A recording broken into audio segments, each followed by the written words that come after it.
Mukhang hindi na nga magbabago ang desisyon ni Angelica Panganiban na tumigil at mag-retire na sa paggawa ng teleserye.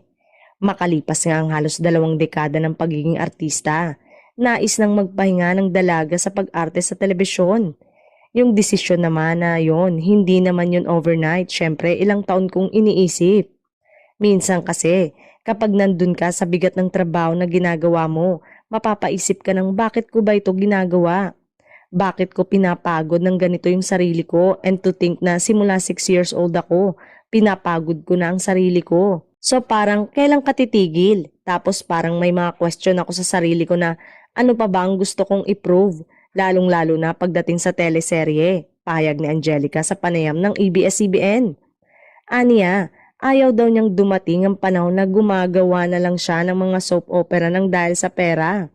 Hindi naman sa nawawalan ako ng gana, kaya lang ayokong umabot ako doon na hindi ko na gusto yung ginagawa ko bago ko siya tigilan. Nagpaalam na rin ang aktres sa mga boss ng ABS-CBN at suportado naman umano siya ng mga ito sa bago niyang karera na tatahakin.